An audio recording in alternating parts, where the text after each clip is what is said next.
வணக்கம் viewers, welcome to கருவேப்பிலை சமையல். இன்றைக்கி நான் ஒரு இம்பார்ட்டண்ட் டாப்பிக்கோடு உங்களோட சந்திக்கலான்னு வந்திருக்கேன். பாருங்கள், நம்ம குழந்தையெல்லாம் ஆஃபீஸ் போயிட்டு வந்துட்டு டப்புன்னு பெட்டில் படுத்துடுறாங்க, டயர்டாக படுத்துடுறாங்க. டயர்டு எதனால் வருது அப்படின்னு தெரியுமா உங்களுக்கு? நமக்கு இரத்த சோகை ஏற்பட்டால் டயர்டாக இருக்கும்.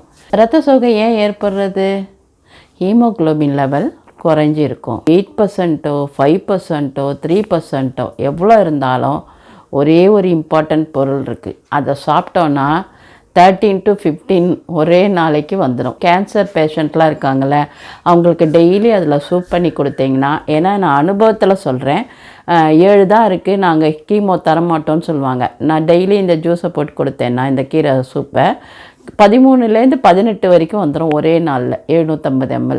வாங்க, இப்போ பாண்ட்லி வச்சுட்டோம், நல்லெண்ணெய் தான் ஊற்றிருக்கோமா. நல்லெண்ணெய் ஊற்றின பிறகு காஞ்ச பிறகு முதல்ல நம்ம சின்னதாக ஒரு கட்டி பெருங்காயம் போட்டு அது பொரிய விட்றோம். நம்ம தேவையான அளவுக்கு கடுகு போடுறோம், அதாவது ஒரு 1/2 ஸ்பூன் வச்சுக்கோங்க. அதுக்கப்புறம் வெந்தய பொடி வீட்டில் எப்போவுமே நான் வச்சுருப்பேன், இல்லைன்னா நீங்கள் வறுத்து பொடி பண்ணி வச்சுக்கோங்க, அது ஒரு 1/4 ஸ்பூன் போட்டுடுங்க.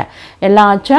அதுக்கப்புறம் என்ன பண்ணணும், இப்போது அதுக்கு தேவையான மஞ்சப்பொடி, காரப்பொடி நீங்கள் சின்ன ஸ்பூனில் ஒரு 3/4 ஸ்பூன் போட்டுக்கோங்க. இந்த காரப்பொடிக்கு பதிலாக நீங்கள் இன்னொன்று கூட போடலாம்.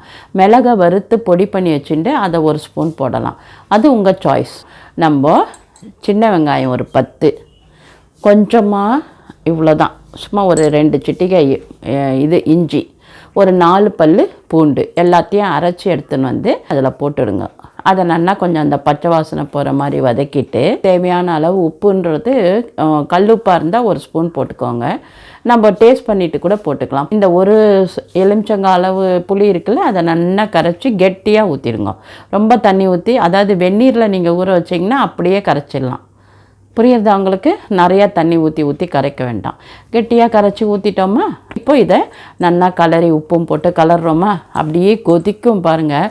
கொதித்து மேலே அழகாக அந்த எண்ணெய் தெரியும். வந்த உடனே ஆஃப் பண்ணிவிடுங்க. ஆஃப் பண்ணிட்டீங்களா, நம்மளோட இந்த இது ரெடி ஆகிடுது. இப்போ என்ன காமிச்சிருக்கேன்?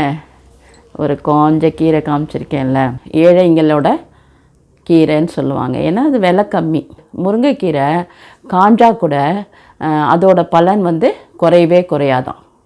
அது எந்த கீரைக்குமே கிடையாதான். அந்த முருங்கைக்கீரை இப்படி காஞ்சிருக்குல்ல, இந்த முருங்கைக்கீரையை ஒரு கைப்பிடி அளவோ 2 கைப்பிடி அளவோ ஒரு தட்டில் நன்னா, அது ஒரு நாள் வச்சிங்கனாலே உதிர்ந்துடும். அந்த தட்டில் வச்சு அப்படியே வீட்டுக்குள்ளேயே நிழலில் காய வைங்க. அதை என்ன பண்ணுறீங்க, நீங்கள் ஒரு மிக்சியில் போட்டு பொடி பண்ணி தனியாக எடுத்து வச்சுக்கோங்க.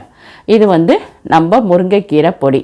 இதை என்ன பண்ணுறாங்க, ஃபாரின்லலாம் கூட கேப்சூலில் போட்டு அப்படியே கொடுக்குறாங்க. நம்ம பொடி பண்ணி வச்சுருக்கோம் பார்த்தீங்களா, அந்த முருங்கைக்கீரை பொடி, அதை போட்டு ஜஸ்ட்டு கலரணும். ஏன்னா இதை குக் பண்ணக்கூடாது, ஏன்னா இதோட காஞ்சாலும் நான் சொன்னேன் உங்களுக்கு கீரையில் இருக்கிற அந்த சக்தி ஃபுல்லாக இருக்கும்னு. அணைச்சிட்டு அதில் கலரி வச்சோன்னா நம்மளோட சுவையான முருங்கைக்கீரை தொக்கு ரெடி ஆகிடுச்சு. இது சைட் டிஷ்ஷாக தோசை இட்லிக்கு தொட்டுக்கலாம், சாதமாக பிசைஞ்சி சாப்பிட்லாம்.